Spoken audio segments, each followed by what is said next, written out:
Hi, bring the May 26th BZA meeting to order. Begin with the Pledge of Allegiance.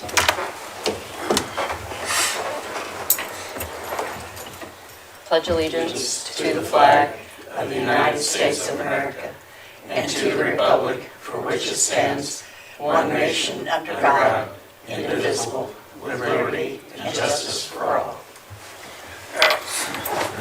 Okay. Attendance roll call, please.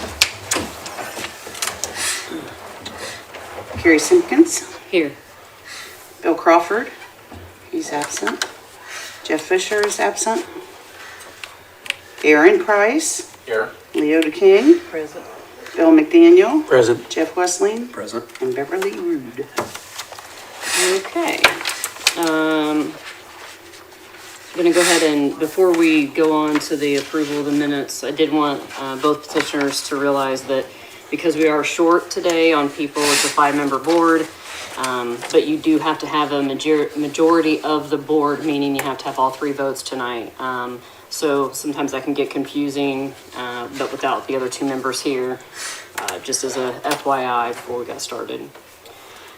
So we'll move on to the next thing on our agenda, the approval of minutes, and I think we only have the January one. Yeah, Bill forgot to print the others. Yeah, I know.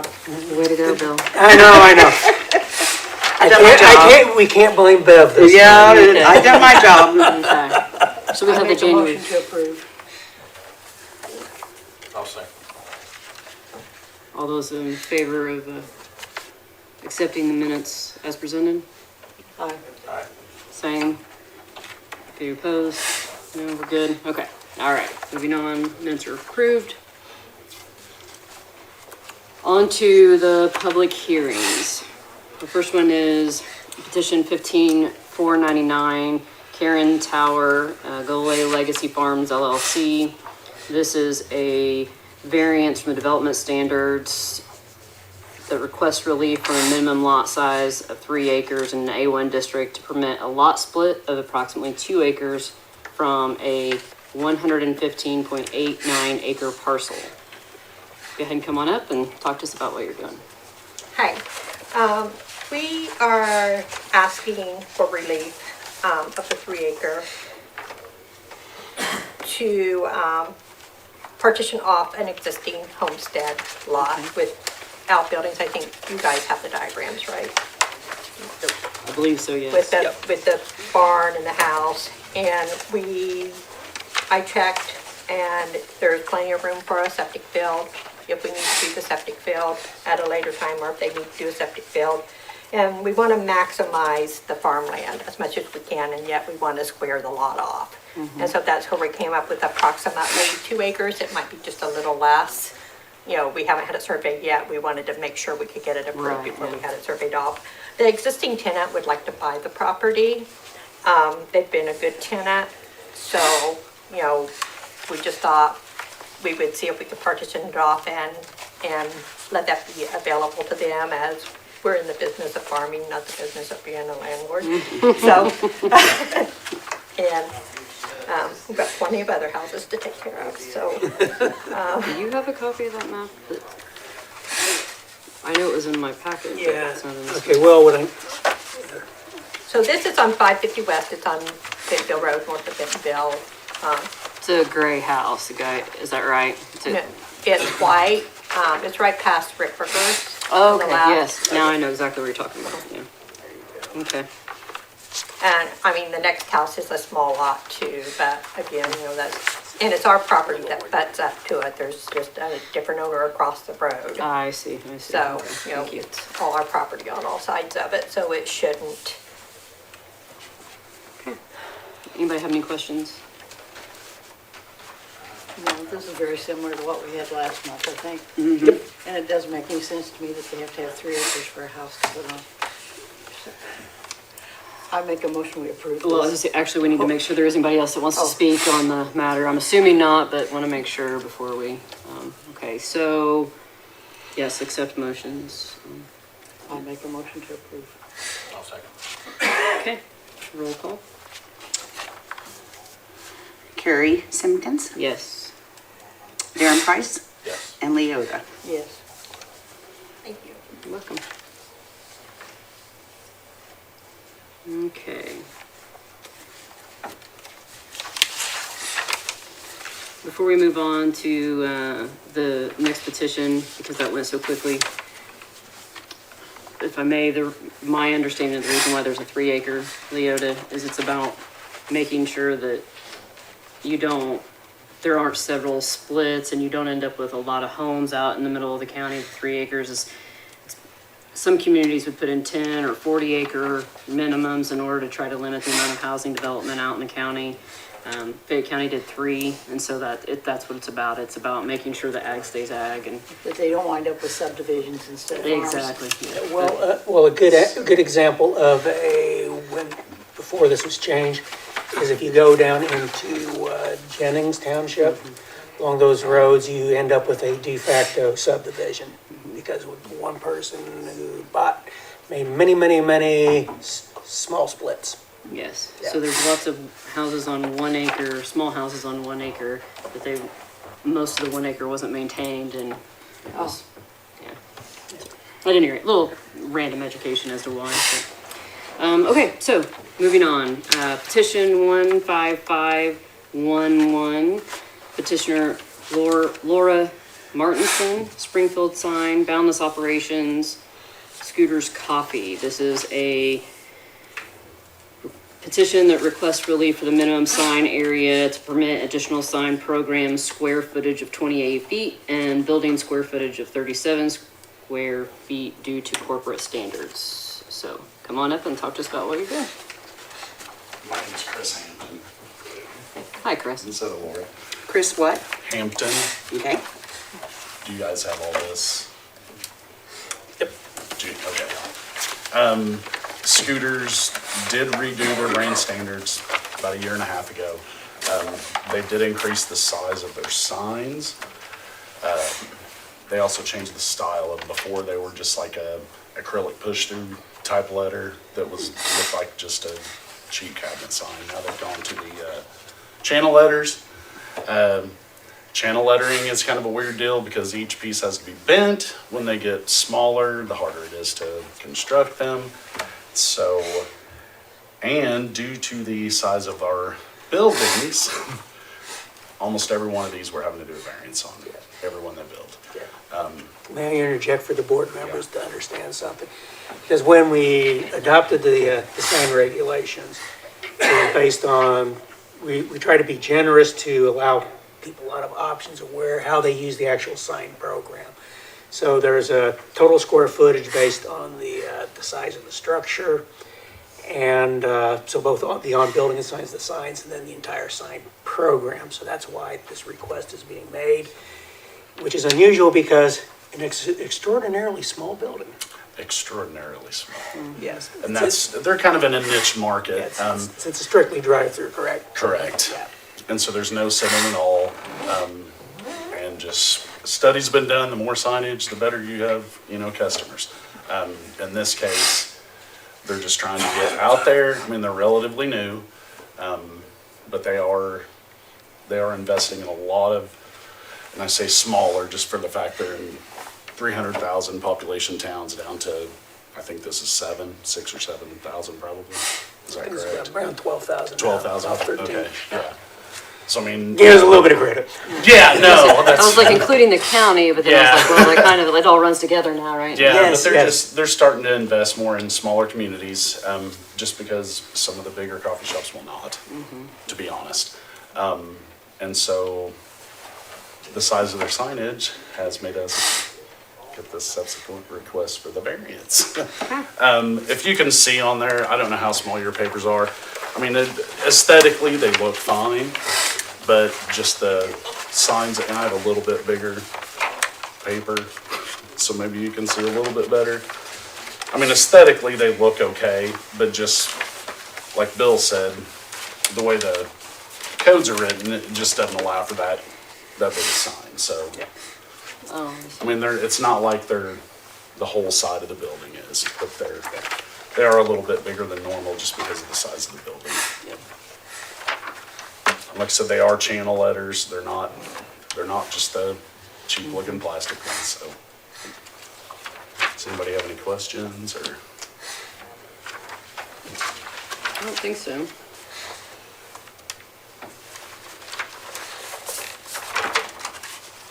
Anybody else have any? Okay, so are we looking at what's on the building or on the pole out front? Both, I believe. Okay. Yeah, the pole's a little bit big, and then the building, I think, was 20 something over.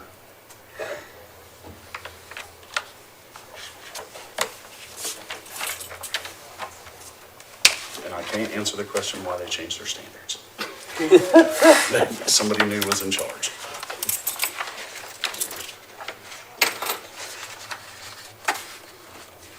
So our Okay. requirement, if I'm reading this right, our total signage would be 28 square feet for the building size. And what size is your sign going to be?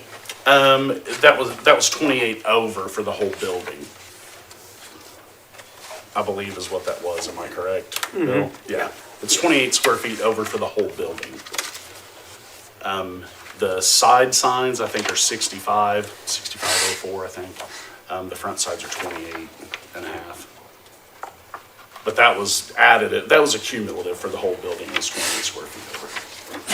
Okay, so this is kind of a question for Bill, mostly just because I want to make sure I'm. Yep. So, are there then? This is an ordinance that I don't know very well, Yeah. the sign ordinance, Yeah. because I mostly think it's sort of, but it's not something I've focused on. So, my question is the ordinance just a certain amount of square footage total is allowed? However you make that happen, you could have 20 small signs or one big sign, is that accurate? Yeah, it's based on the actual square footprint of the structure. It's a part of what, so there's a formula for the structure. And so then, so the idea with that is, so it gives you, you use so much of the walls, then there's such a certain percentage of the walls. The idea is typically with the sign regulations, so that you don't have one wall that's a massive sign. Okay. It's to make it a little more aesthetically appealing rather than overwhelming with the sign. And so then, but so my main question is, is this two variances, one for the one at the road and one for the ones on the building, or is it all combined? It's all combined. Okay, that's where I was driving at with that question, so. Yep. Well, it is drive-through. Yeah, it is a drive-through. Oh, that's a great one. So, all right, There's always one. yeah. Yeah, I know. They've been dealing with me for that, my sense of humor. Are they gonna have enough drive-through that they're not gonna be parked in the middle of Fifth Street all day long?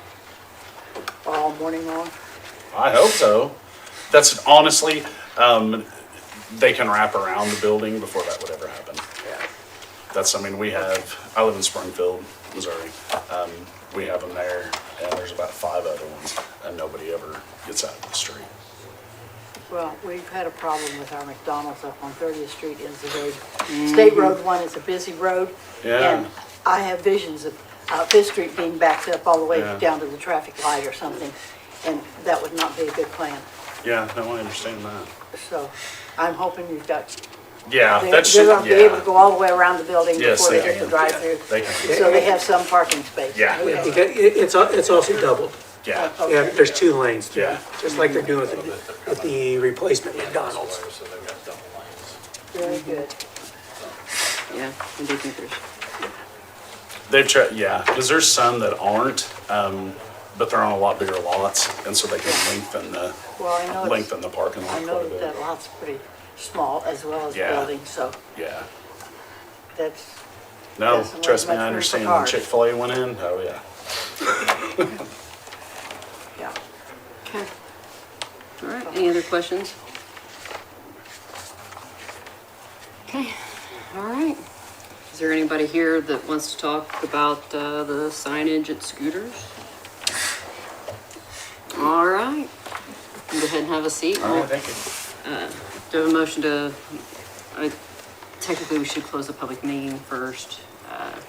However, I don't think that there's a rush on that, so I'll accept motions on the variance itself. I would make a motion to approve. I'll second that. Sounds good. Okay, so the motion's been made and seconded to approve the variance. Go ahead and have a roll call. Carrie Simpkins, Yes. Darren, Yes. Leota. Yes. All right, so, director's report. Oh, I could just add one little thing before you, with the director's report, just to give you all a heads up, is that it looks as though the next meeting, we'll be holding the hearing for the assisted living up north. Okay.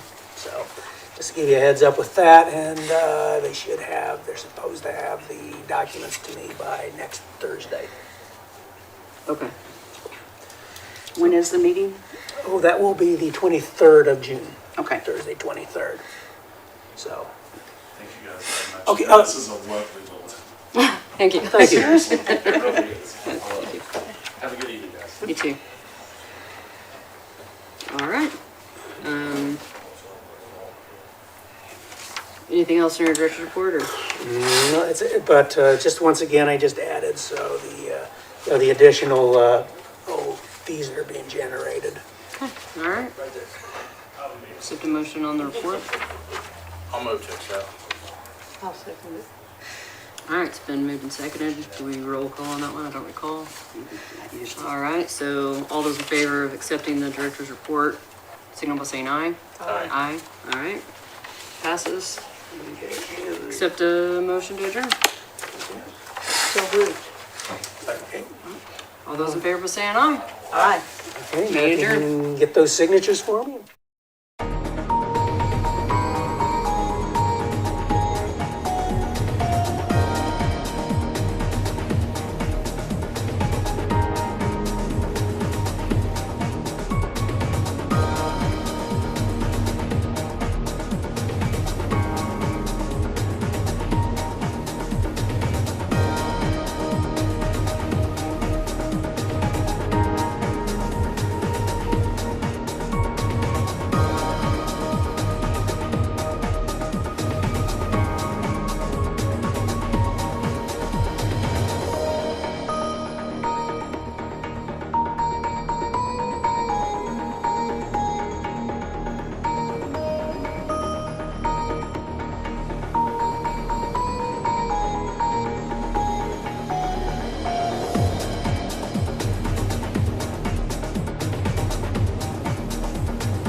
will call the May 26th APC meeting to order. Please join me in the Pledge of Allegiance.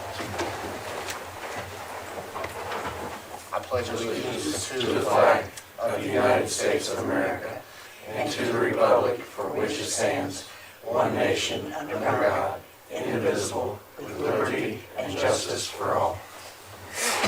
Madam Secretary, roll call, please. Darren Price, Here. Leo DeKing, Present. Brian Durham, Here. Dale Munson, Here. Gary Naylor, Present. Robert Stewart, Here. Brian Robb, Absent. absent, Bill Mackey, Here. Daryl Drew, Here. Bill McDaniel, Present. Jeff Wesley, Present. and Beverly Root. Okay. Thank you, ma'am. Well, you have the March 24th meeting minutes in front of you. I would entertain a motion to approve those. Second.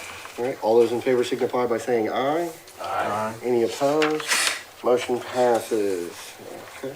We'll have at least 2 other minutes for next. Yes. Yeah, that didn't get printed today. So we have them, they just aren't in front of you. Fourth item on the I feel so guilty, man. That's good. yeah. The fourth item on the agenda is consideration of changing the APC meeting time from 7:30 to 6. Bob, would you like to speak to that? Why you'd like the meeting time to be at 6? We changed it to 7:30 because we felt that the zoning board only took 10, 15 minutes, yet we sat here for over an hour before we got in these meetings. I'm saying, why can't we start at 6 o'clock and they come in after us? Everyone else meets in this county at 6 o'clock, why can't the area planning? I mean, it's just getting with everyone else in the county. And I don't see it to be a problem by getting here at 6 o'clock. And you might get home in time to go to bed. Instead of sleeping here. I mean, with it, BZA starting at 7, there will be times where the APC meeting lasts more than an hour. So we're pushing their starting time back. So Well, it's then let them start at 6 and we'll take it to 7. But I think it's, we have to ask them, it's up to them to say they want to start at, Well, if we gotta wait for them, let's be the ones to make the aggressive thing. We'll start at 6 and then you guys wait till we get done. And then they won't start at 5, it's even better yet. But I don't see why we had to wait till 8 o'clock to start a meeting here. It just don't make sense. Unless you're a politician. in that case, Bob, does it make sense to you? It makes a lot of sense. To start at 6. So do I need to make a motion? if you would like to make that motion. yeah. I make a motion, or we start our meetings at 6 o'clock instead of after the BZA starting next month. Second. Okay. All those in favor of the motion of moving the APC start time to 6 o'clock, signify by saying aye. Aye. Any opposed? Okay. We will start our meetings at 6 p.m. Well, I'll make another motion for the night's over. I'm running on winning streak. Well, you'll have to figure out what you can bring up to make a motion on There then, you go. since there's nothing else. How about adjournment? You can do that later. Give it So a little bit moving of on time. to That's my job, Bob. Oh, that's your job. number Okay, Leo, 5. I'll let you have it. Okay. We'll skip ahead to the permit software. Bill, do you want to give us an update? Okay, on that on- what I would like to do is some of the solar energy and some of the other things that have cropped up, trying to finish off at the start of this year and then with the solar energy. So we're making progress on it, but it's a lot slower because of, limitations on my time. So I would request with the Area Plan Commission members is that, okay, after we finish up with the solar energy, with the public hearing for the ordinance, that we, before anything else such as home occupations or the other big one that we've talked about needing to make changes is more realistic parking standards, to allow me to some time so I can really focus on the getting things together for the permit software. Because it's taking a lot slower. I have once a week meetings and it's the and I really need some time where I can just sit down and get everything together at once instead of trying to find time here and there. I work a lot better if I have basically one project which I can dedicate my time and my concentration to, say for 2 or 3 hours.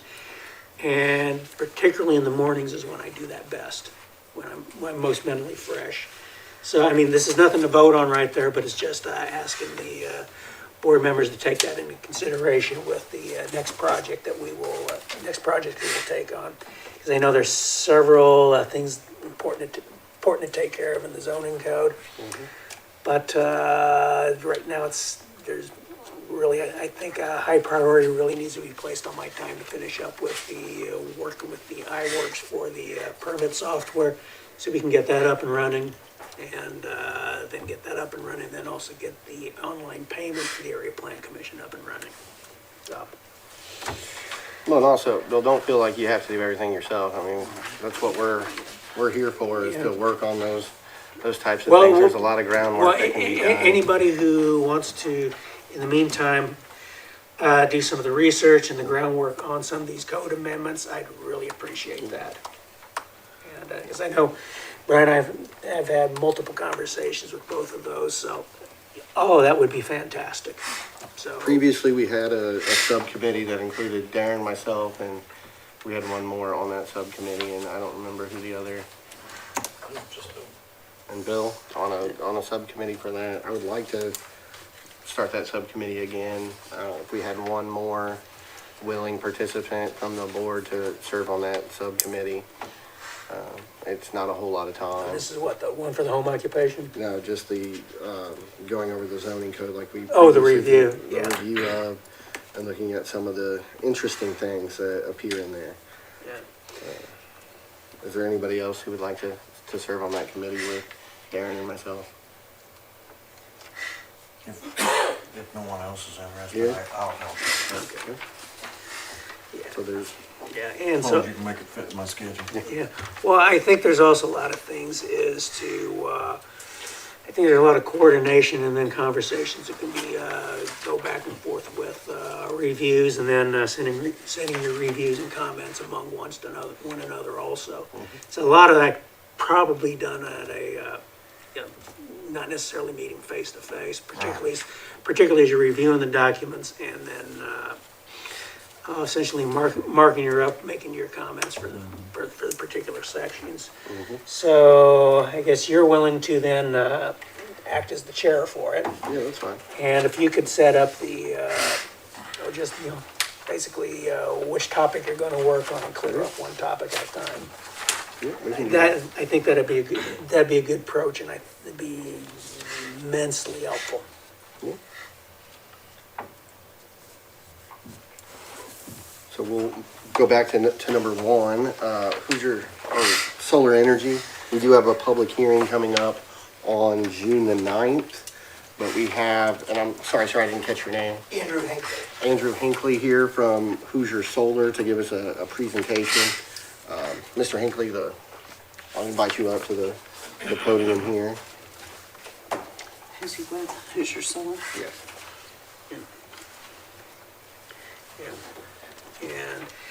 And I asked them to have Mr. Hinckley speak first, because everything I put in that packet for you is, that's all covered. And the one thing that is new, there's new information is also, that's for Fayette County APC, rather than just stating the rest shall be. I assume there's probably not much difference in the actual substance. Yeah. And then the other documents for his brother was the abstract on the best use, farmland best use analysis, and then also the information from the assessment division director for the related to solar land use base rates. So, thank you, board, for letting me speak, commission. I work for a company called Hoosier Solar Holdings. It is a Indiana-based utility scale solar endeavor. Started a few years ago. to further the development of utility-scale solar projects in the state of Indiana. I've been involved personally in renewable energy development and finance, construction for almost 20 years. Started out in the wind business, and so I've seen a lot of the emotional responses that can come from smaller rural communities in regard to renewable energy. I think solar is a much better solution. Obviously, everybody's went through the windmills here about 10 years ago, so understanding. I had made a presentation. We have a project. It's mainly based in Rush County. A small portion of it will be in Fayette County between Glenwood and Orange. And the point of interconnection where we're going to connect into the grid will be in Fayette County on the 345 kV transmission line that crosses Route 44 as you're heading into Glenwood. It's about 2 miles, 2 miles east of there. We don't plan on having a lot of panels in Fayette County. We have not leased any land yet from any landowners. We wanted to wait until the ordinance was in place before we did that. It provides the basis for the layout of the project, given the setbacks and a number of other things. So we have all the land we need in Rush County already. And as soon as the ordinance is adopted, we'll begin leasing some property in Fayette County. My estimation is that we are going to have about a little less than 400 acres only in Fayette County. In talking with the farmers and landowners, they the main farmer we're talking to wants to still be able to farm his property, but he's going to give us access to put some panels on his property so we can get over to the point of interconnection so we can sell the power onto the electricity grid. We will be going through the preliminary site designs of the parcels in Rush County.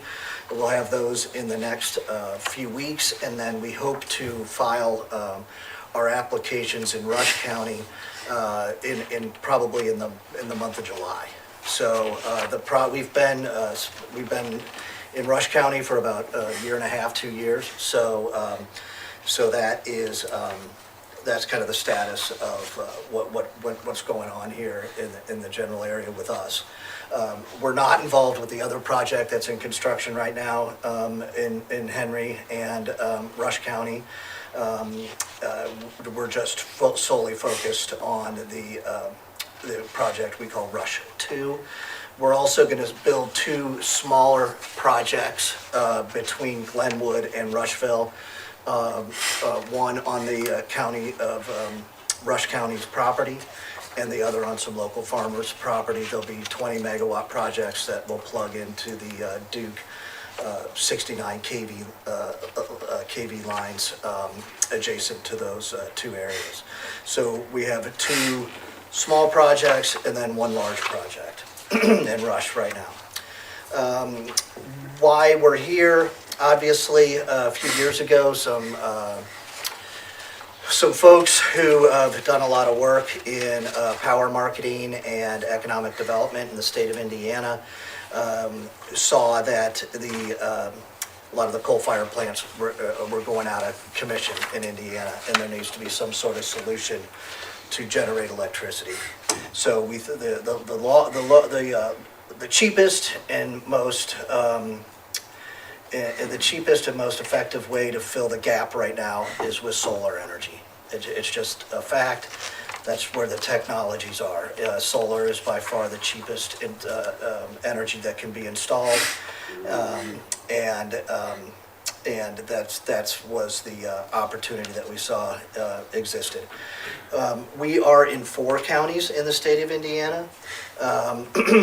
Rush, well, I guess 5. Rush, Fayette, Adams County on the border of Ohio, and up in Stark County, and then down in Du Bois County, down near French Lick.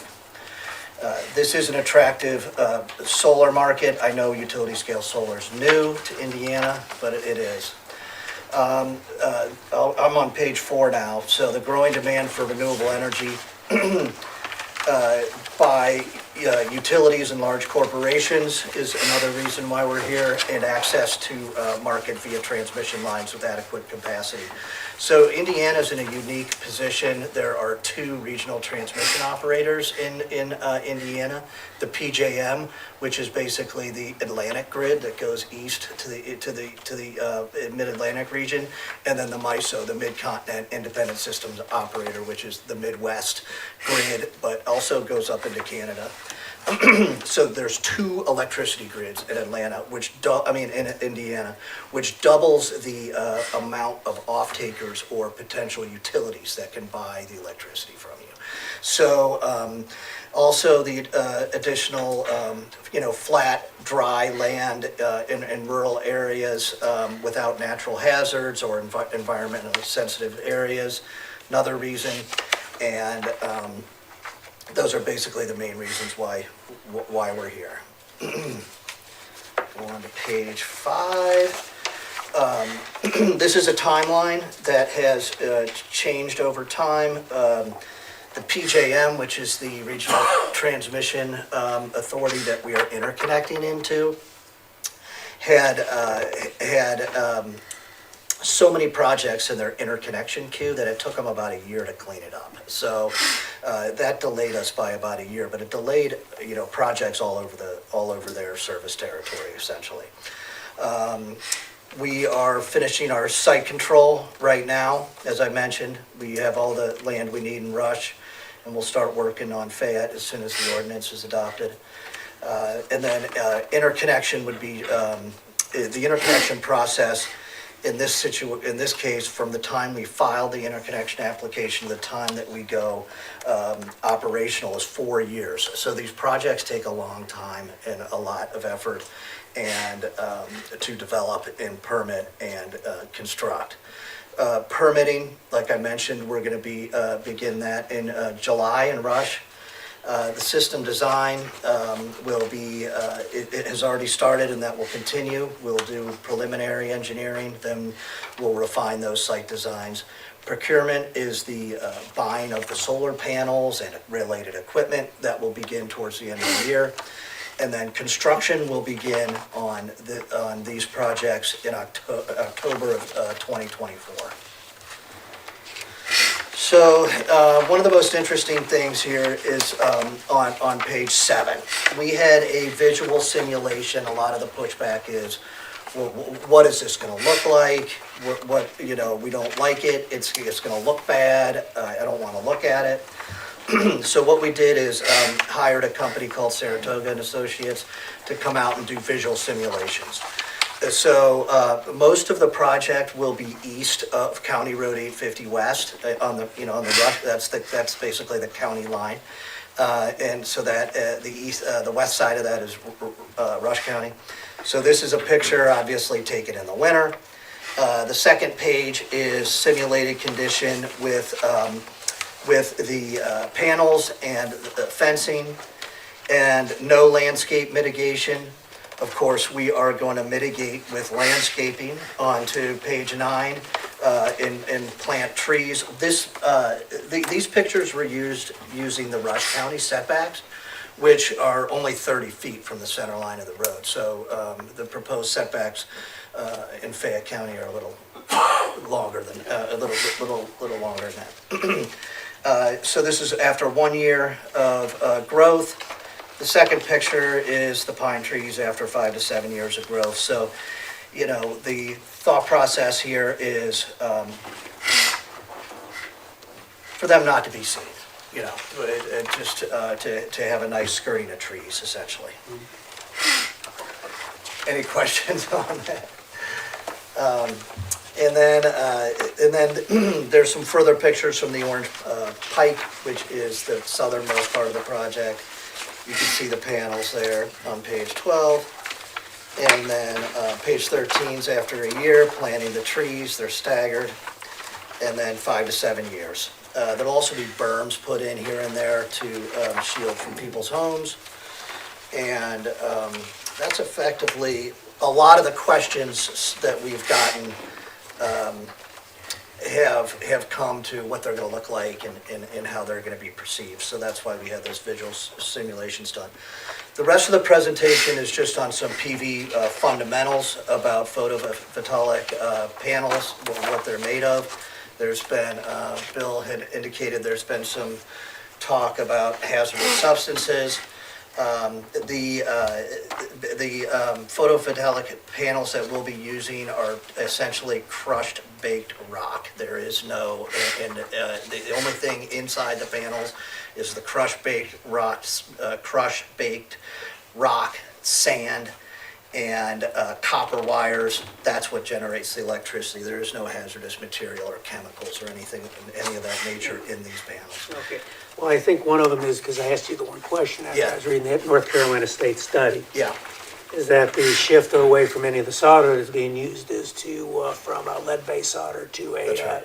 without using the lead. that's correct. Yeah. And That's I correct. think that's what become pretty much the industry standard then. That's correct. Yeah. Yeah. And how about then the, okay, because it's the, okay, maybe explain to, because with people, they read about the cadmium and it's the, explain with the film and then how that isn't being used with this project. That's right. The cadmium is used by a company called First Solar, and their thin film technology, they call it. We are not using First Solar panels. Primarily, First Solar is a very large development and construction company as well. They sold their development company last year, so now they're just a manufacturer, but they would really just put their panels in projects that they developed and financed. So they are mainly out in the western United States. So we're not using First Solar, panels, essentially. Yeah. Yeah, and the other one that I know people bring up, not understanding some of the differences, is that this isn't as we talked about with the reflected, we're using the mirrors to concentrate. Right. That's where the issue of bird kill is versus this. That's right, yeah. Concentrated solar was kind of a misguided technology that was used in California. I think that project, Bill, is, 12 years old, where they used mirrors to reflect sunlight up into a tower that got really hot, and it was out in the desert in California, and that would cause birds that flew into that ray to get evaporated. But that generated steam, which drove a turbine. Yeah. Which created energy. That was that technology. Yeah. I don't think there's any concentrated solar projects being built anywhere in the United States. So remember, it's close to a decade ago, I read about the world's largest one, which is in Morocco, Yeah. which is also going to produce and then the electricity to over across That's to right. Spain. Yeah. So, and were there any other? Anybody else have any other questions, comments, concerns? Oh, I think one of them is we had the conversation about the, property values, the property values, and then also how the assessments are handled, and then who ends up paying for the differences between the base rate and then the elevated, the industrial rate for the land use, and then also the improvements. That's right. So there's many ways to split the property tax that the landowner would pay in these leases across the country. Some are triple net, meaning that the developer pays all the tax implications. Some have the tax bifurcated, so the landowner was just supposed to pay the ag rate, and then any increase in the personal property or the tax base was covered by the developer. Last year, the state of Indiana, in House Enroll Act 1348, took all this out of the equation. Basically, what they said is there's 3 districts in Indiana, the North District, the Central District, and the South District. Fayette and Rush County are in the Central District. So they're basically assessing, they're changing the zone, they're basically assessing the land like it's a industrial land, and there's just a flat fee for the property taxes. So they've simplified, they've simplified all that. It's about $13,000 an acre to the county in 2021. I don't have the 2022 number, but I believe that that's the assessed year. So, And so to put that into context is, it's approximately what are we looking at currently as far as the assessment, as far as farmland goes? I'd say the assessed value of an acre of ag land is, under $1,000. I think base rate's $1,850. $1,850 is So you're base rate. saying that an acre of ground will increase to 13,000 That's per right. acre? That's right. Assessed value. That's all I care about. Yeah. I'm on budget. Yeah. Former commissioner, I like the sound of that.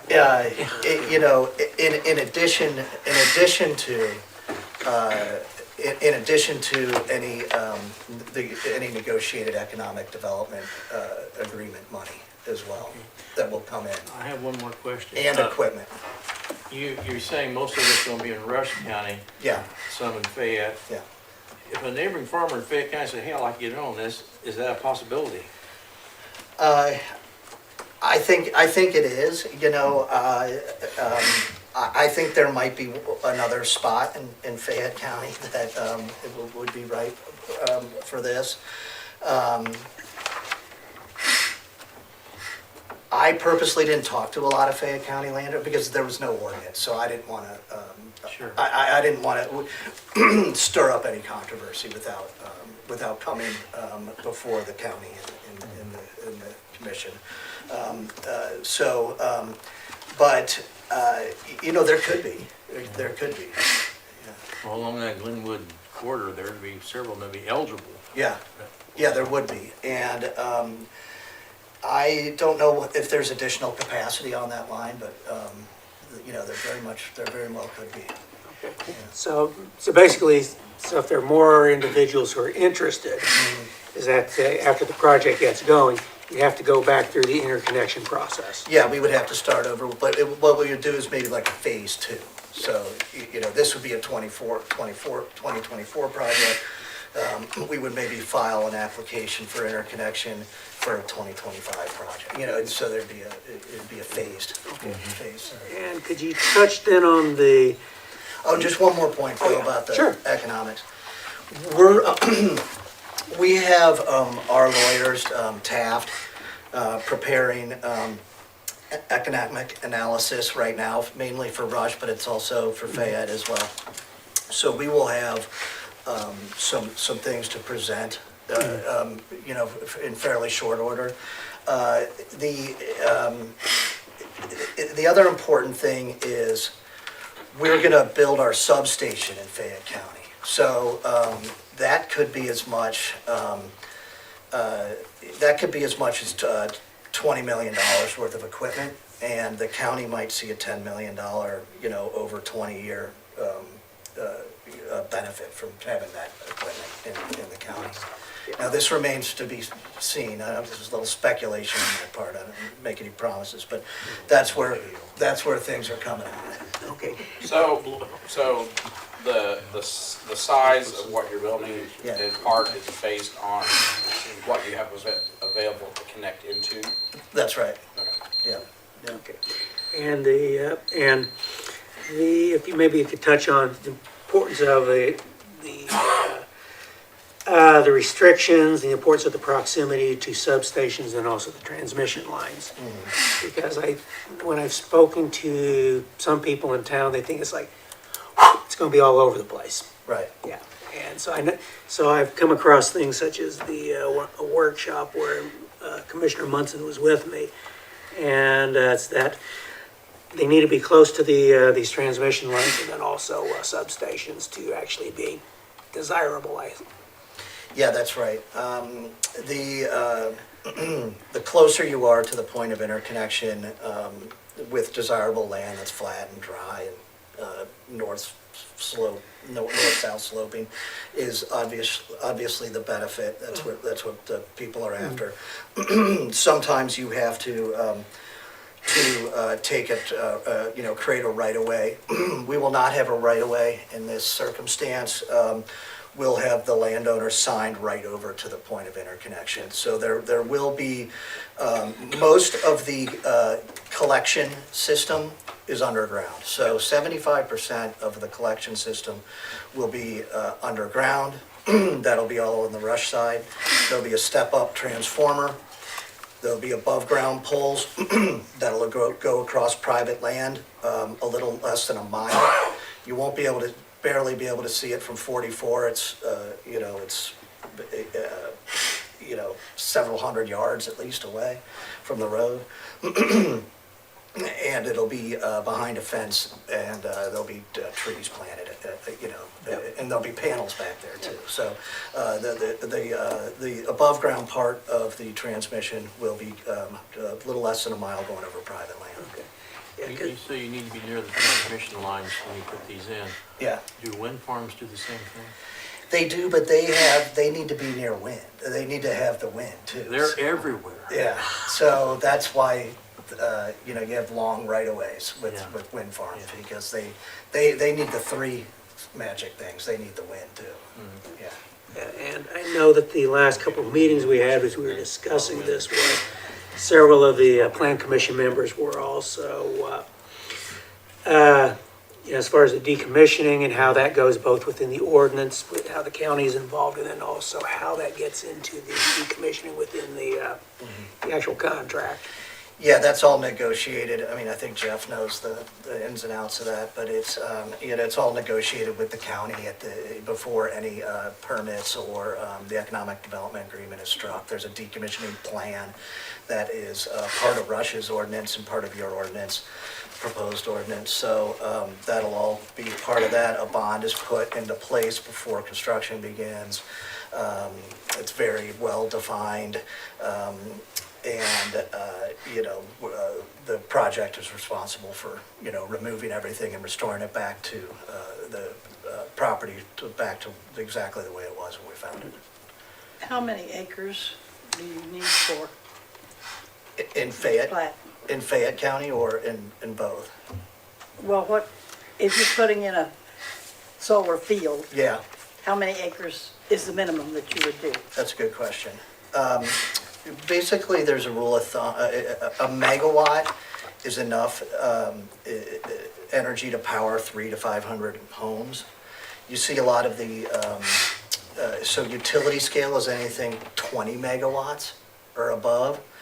The rule of thumb for the industry is 7 acres per megawatt if you're talking about flat, unobstructed land. So a 100 megawatt project would be about 700 acres. That is probably, It's a lot of farmland. it's a lot of farmland. You just did 1,200 in northern Indiana, didn't Yeah, yeah, and yes, and some of these projects are getting fairly large for the Midwest, I would say. But out in the western United States, it's a little bit less obtrusive. But Well, we may not have any corn, but our microwaves will work. that's right. How, in Indiana, how efficient are the solar panels as far as our sunlight and how, there was an efficiency factor put into the windmills, I'm sure there is. Yeah, what it is. It's called a net capacity factor. It's used basically in all of energy and power plant generation, but there's 8,760 hours in a year, and how many hours during the year is expressed as a percentage that the project is operating at nameplate capacity. So if the project's 100 megawatts, it probably has between a 20 and 25% capacity factor. So during 20 to 25% of the year, it's generating its full capacity. The panels we're putting in are bifacial panels. They absorb energy, the radiation from both sides, so also that reflects off the ground from beneath them. And basically anytime there's any sun in the sky and it's not dark, they are generating some electricity.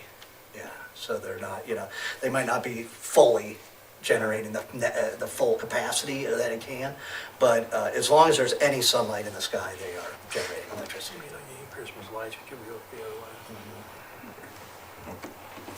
Does anybody else have any more questions? Awesome, thank you so much. Yeah, thank you. Happy to, I'll leave some of my cards here if anybody has any questions. I'll just feel free to reach out. Thank you, sir. Thank you. Appreciate it. Thank you very much. Thank you, sir. Well, Andrew, is well, in 2 weeks from tonight, as you are also, of course, also welcome to attend the public hearing.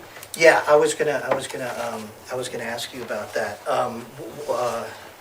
We'll be talking offline about that. Okay. I'm not gonna be available, but I'm gonna send somebody. Okay. Yeah.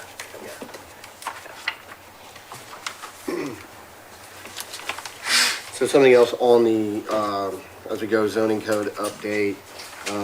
The city's comprehensive plan is coming along. I think we have a very rough draft of that. So thanks to the people who participated at Celebration in the Bill, the consultant was out there collecting data from our citizens, and I venture to say we had about 100-ish, maybe 120-ish participate in the focus groups. So we've had great participation so far in that. I know we'll have at least one more public participation event before we really finalize the city's comprehensive plan. And based on the feedback that we have gotten so far from the public, it's going to make our jobs, I don't know if say difficult, but there's going to be hard things that we have to address to meet the needs that the community wants to see. So those will be topics that we'll probably address into next year. So hopefully by the end of this year, we have a new city comprehensive plan that gets adopted as a city comprehensive plan adopted by the county to use as a guide for when things happen in the city of Connersville to meet that need of what the citizens of Connersville say that they want. Is that fairly accurate, Bill? I'd say that would work. Yeah. So moving on to the director's report. We had a good month on structures and buildings, and it's nice to see single-family dwellings being built, as well as businesses expanding and remodeling, rebuilding. McDonald's obviously being the largest one on there. Yeah, and the big one earlier in the year also was Pavies, was also a very large project also. Major investment. And if we look at the report that Bill had given us, if you look at the fees total that we've collected versus the estimated cost, and our fees being increased that's a huge difference there money wise. So we're collecting more money. So that's always a good thing when area planning is being self-sufficient and paying for Bill's time. I would entertain a motion to accept the director's report. Second. Okay. All those in favor signify by saying aye. Aye. Any opposed? Motion passes. Okay. Adjournment. So moved. There you go. Second. All those in favor signify by saying aye. Aye. Any opposed? Motion passes.